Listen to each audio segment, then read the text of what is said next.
دوستو، ملت اسلامیہ کے نوجوانوں، اسلامی ماؤں اور بہنوں،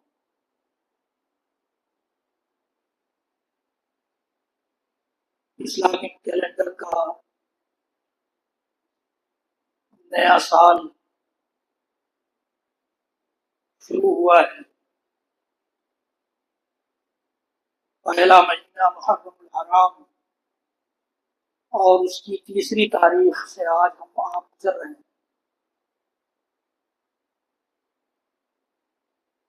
ہمیں اور آپ کو بخوبی معلوم ہے کہ جب ہجری نیا سال شروع ہوتا ہے تو ایک طرف مبارکبادیوں کی فہرست تیار ہو جاتی ہے۔ ہر کس و ناکس جسے یہ پتہ تک نہیں کہ یہ سال کس عبادت سے منسوب ہے،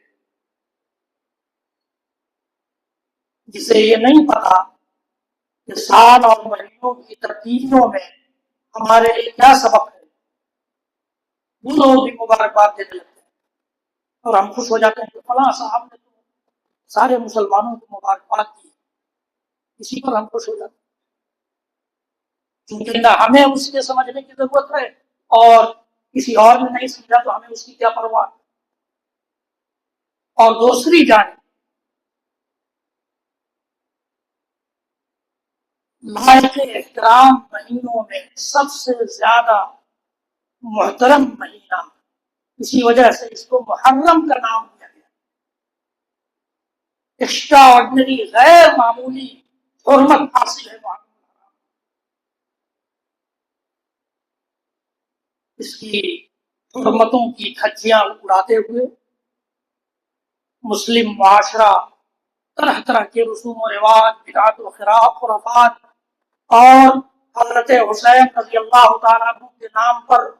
طرح طرح کی بےہودگیاں اور طرح طرح کے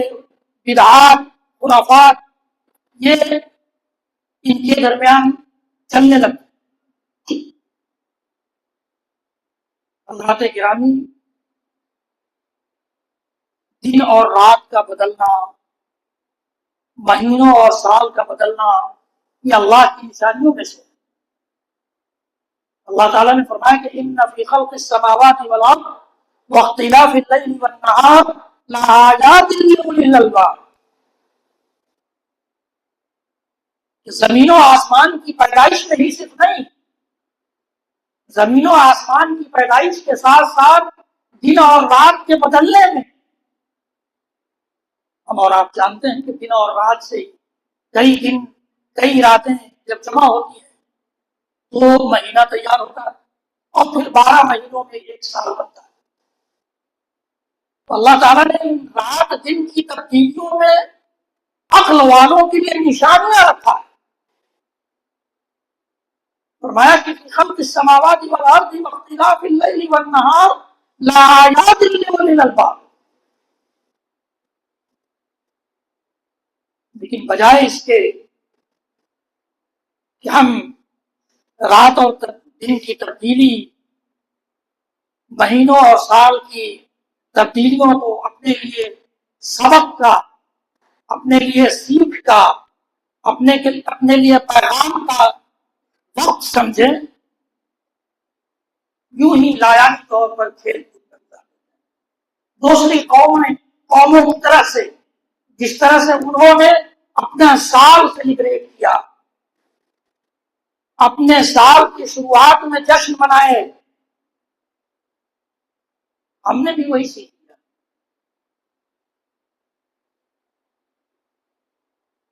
امیر المومنین عمر بن الخطاب رضی اللہ تعالیٰ عنہ نے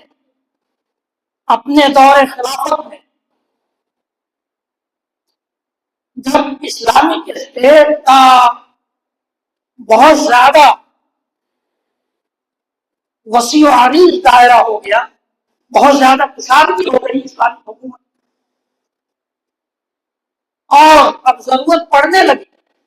کہ دن، تاریخ اور سال لکھے جائیں خطوں میں، فیصلوں میں، امیر المومنین نے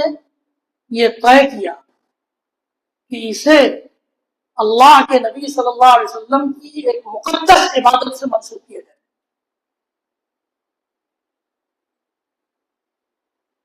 جب جب یہ نیا سال آتا ہے تب تب ہمیں اللہ کے نبی صلی اللہ علیہ وسلم کی اس مقدس عبادت کی یاد آنی چاہیے، اس لیے کہ ہم ان کے امتی ہیں. مقدس عبادت کیا ہے؟ ہجرت کی عبادت. اسی مہینے میں اللہ کے نبی صلی اللہ علیہ وسلم نے ہجرت کی پلاننگ کی تھی. محرم ہی کے مہینے. اور آپ جانتے ہیں کہ ہجرت اللہ رب العالمین کو بہت زیادہ بہت زیادہ پسند ہے. اللہ کے نبی صلی اللہ علیہ وسلم نے اور دوسرے مسلمانوں نے کفر کی سرزمین سے، جہاں کفر کا بول بالا تھا، کفر کی وجہ سے جہاں کلمہ توحید کی سزا نہیں پہنچ پاتی، جہاں مسلمان اکٹھا ہو کر عبادت نہیں کر سکتے تھے، جہاں اسلام کے پیغام کو دبانے کی کوشش کی جا رہی تھی، دین اسلام کے پیغمبر محمد عربی صلی اللہ تعالی علیہ وسلم کی پر طرح کے مظالم ڈھائے جا رہے تھے، ایسی سرزمین سے اللہ کی اجازت سے، کیونکہ نبی کا کوئی بھی کام اللہ کی اجازت کے بغیر نہیں ہوتا، یہ بار بار آپ کو میں نے بتایا. کوئی کام بھی اور کوئی بات نہ آپ کے بغیر اللہ کے حکم سے کچھ بولتے تھے اور نہ ہی اللہ کے حکم کے بغیر آپ کوئی کام کرتے تھے. 13 سال لگ گئے ہجرت کے حکم میں. اللہ تعالیٰ نے 13 سال کے بعد ہجرت کا حکم، جب ساری سرزمین میں، عرب کی سرزمین میں، مکہ کے ارد گرد کی سرزمین تک اسلام کی حجت قائم. اللہ کے نبی صلی اللہ علیہ وسلم نے مکہ میں، مکہ کے ارد گرد جو بازار لگتے تھے، میلے لگتے تھے، کفر کے دور میں، شرک کے دور میں، وہاں بھی، اور یہاں تک کہ وہاں سے طائف پیدل جا کر طائف کی سرزمین پر جو تاریخی دن اما عائشہ صدیقہ رضی اللہ تعالیٰ نے پوچھا کہ اللہ کے رسول، آپ پر غزوہ احد کے علاوہ سب سے زیادہ سخت دل اور کون سا گزرا ہے؟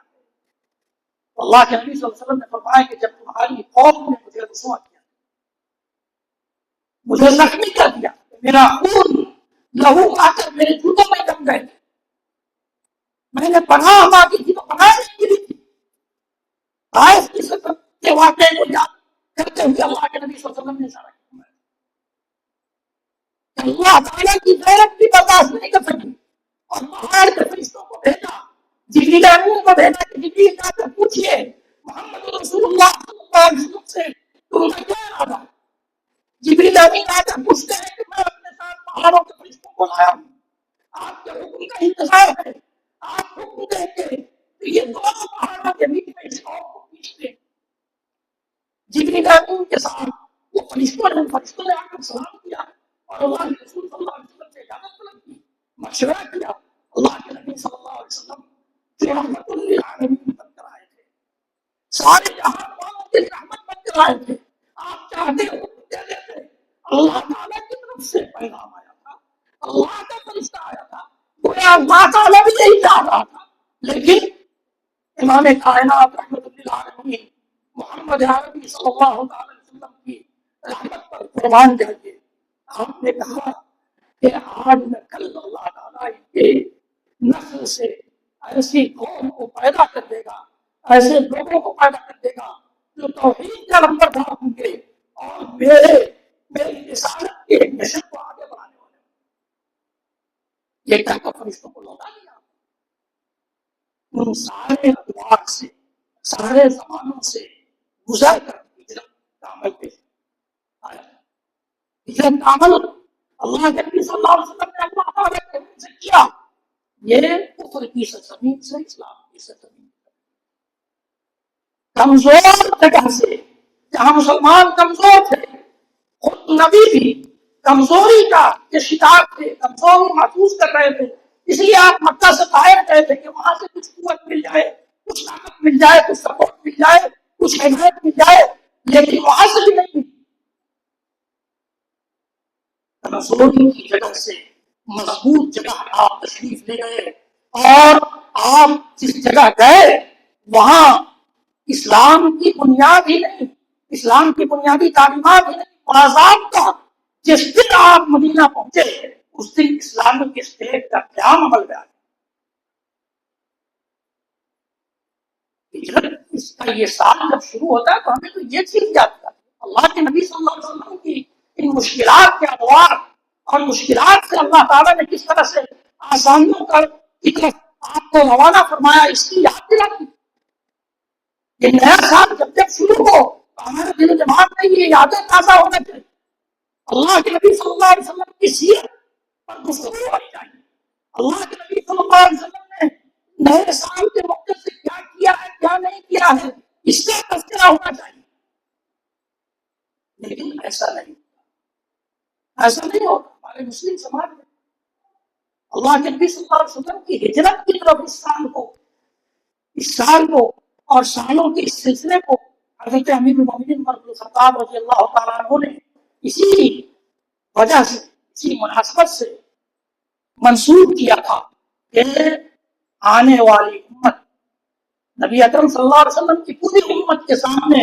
ہجرت جب جب سال بدلے، نیا سال شروع ہو، اللہ کے نبی صلی اللہ علیہ وسلم کی مقدس عبادت کی جانا ہے۔ ان حالات میں آپ نے اس طرح سے ڈر اور سہم کر کے ہجرت کی، اس طرح سے اللہ تعالیٰ نے آپ کو ہجرت کے سفر میں محفوظ رکھا، اس طرح سے اللہ کی پناہ میں اللہ کے نبی صلی اللہ علیہ وسلم سینکڑوں میل کا وہ سفر طے کیا، اور کیا کیا واقعات پیش آئے، کس طرح سے آپ نے منصوبہ بندی کی تھی، یہ سارے واقعات ہجرت سے تعلق، اسی ہجرت کی طرف منصوبہ ہے کہ سال کو ہجری سال شروع ہوا ہے، جشن منانے کے لیے نہیں، فلک اور بینر لگانے کے لیے نہیں، مبارکبادیوں کے لیے بھی نہیں۔ میں نے آپ کو بار بار کہا ہے کہ ہمارے لیے یہی مبارکبادی کافی ہے کہ اللہ کے نبی صلی اللہ علیہ وسلم نے ہمیں ہر مہینے کی تبدیلی کے وقت دعا سکھلائی ہے کہ اللہم اعِنْهُ عَلَيْنَا بِالْأَمْنِ وَالْإِيمَانِ وَبِالسَّلَامَةِ وَالْإِسْلَامِ رَبِّي وَرَبُّكَ اللہ اس چاند کو ہمارے لیے امن و ایمان کے ساتھ طلوع کر دے، سلامتی اور اسلام کے ساتھ طلوع رکھ، اور چاند کو جس کو کچھ لوگ پوچھتے ہیں چاند کی پرستی کیوں، چاند کی پرستی کیوں ہوتی ہے، تو یہ عقیدہ توحید کا فرمانا اعلان بھی چاند دیکھتے وقت کیا جائے کہ ہم جس کو پوچھتے نہیں ہیں اس کا بھی رب اللہ ہے، میرا بھی رب اللہ ہے، ربی وربک اللہ، چاند تمہارا بھی رب اللہ اور میرا بھی رب اللہ، تم بھی اللہ کے لیے سجدہ کرتے ہو، میں بھی اللہ کے لیے سجدہ کرتا ہوں، تم بھی اللہ کی تسبیح پکارتے ہو، میں بھی اللہ کی تسبیح پڑھتا ہوں۔ یہ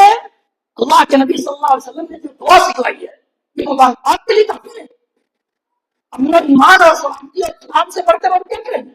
کیا ہمیں ان فاسقوں فاجروں کے مبارکبادوں کی محتاج کی محتاج ہے، ضرورت ہے؟ کبھی ہم نے سوچا نہیں، سمجھا نہیں، بس ایک ریس لگی ہے، پیچھے دوڑتے جا رہے ہیں، سر پر دوڑ رہے ہیں، کہاں تو گڈھے میں دوڑا لے جا رہا ہے، کہاں لے جا رہا ہے، اس سے مطلب نہیں۔ اللہ کے نبی صلی اللہ علیہ وسلم کی ہجرت اور ہجرت سے متعلق سارے واقعات، ساری مشکلات، اللہ تعالیٰ کی حفاظت، اللہ تعالیٰ کی پناہ، اور دارالکفر سے دارالاسلام اور اسلامک اسٹیٹ کا قیام، ان ساری چیزوں کی یاد دلاتا ہے یہ نیا سال۔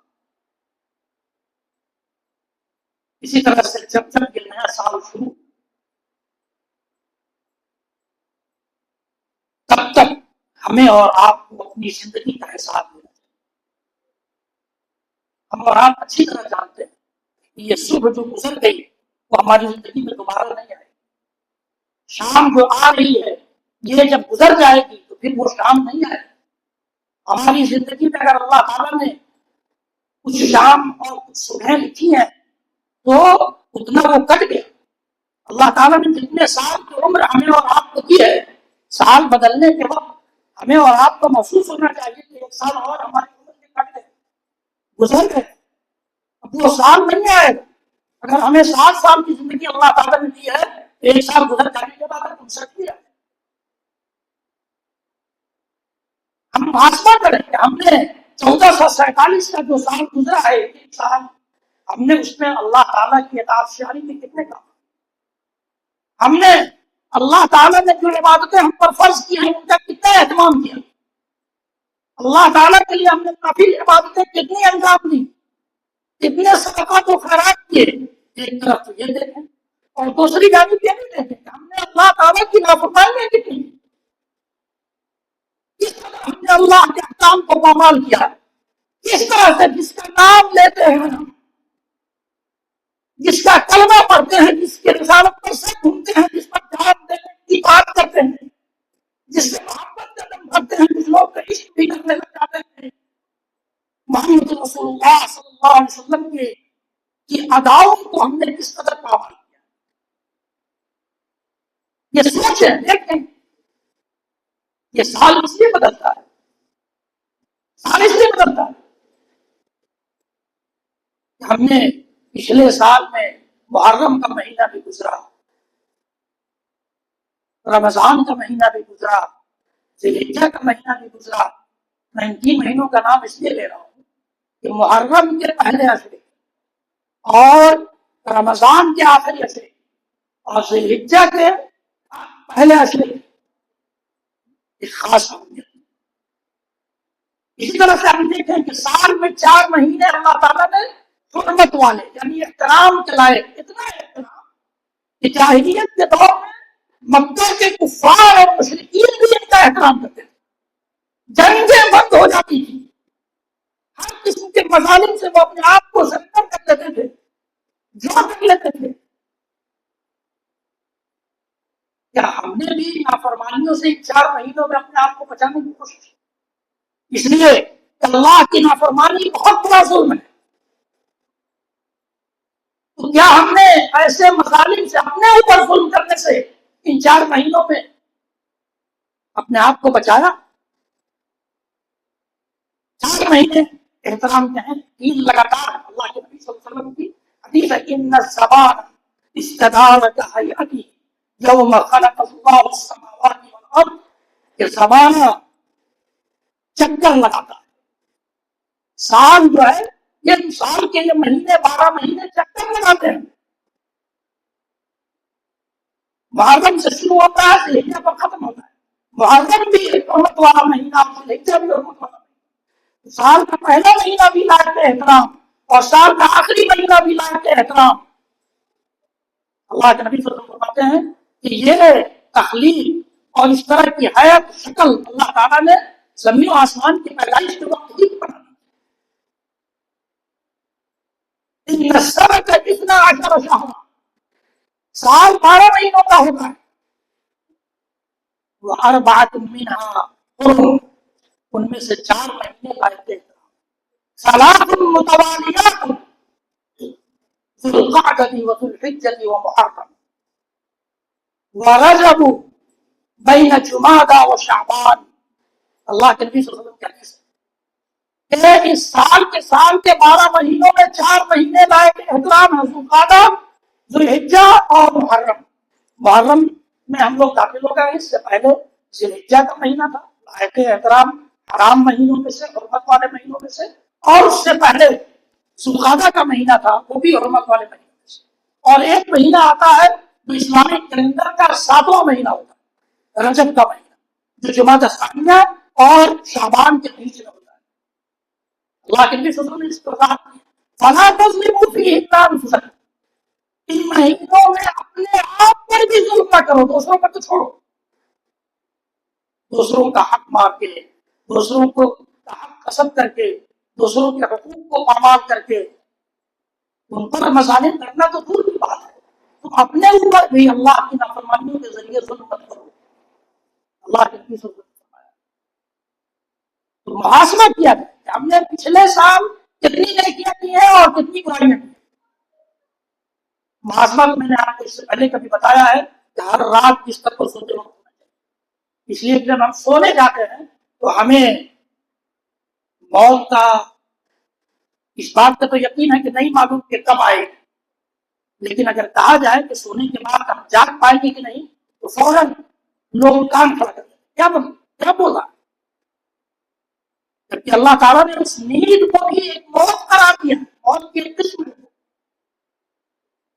اور ہم میں سے کسی کو پتہ نہیں ہے کہ آرام کی اس نیند کے بعد کہ چمکتی زندگی ہمیں دیکھنے کو ملے گی یا نہیں پتا، یہ بھی آرام سے سوتے ہیں۔ ہمیں نہیں پتا ہے کہ 1448 کا جو سال شروع ہوا ہے، لاکھوں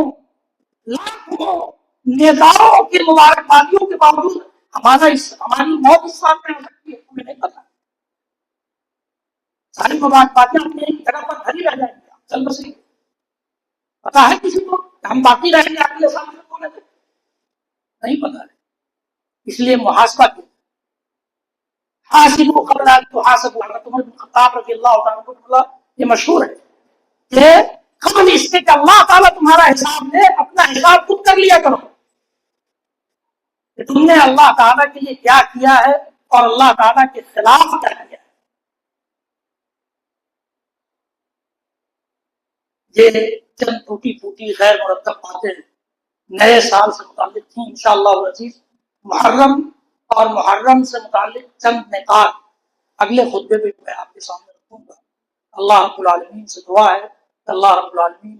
اس امت کو، امت مسلمہ کو، امت محمدیہ کو ہر قسم کے خرافات سے، بدعات سے،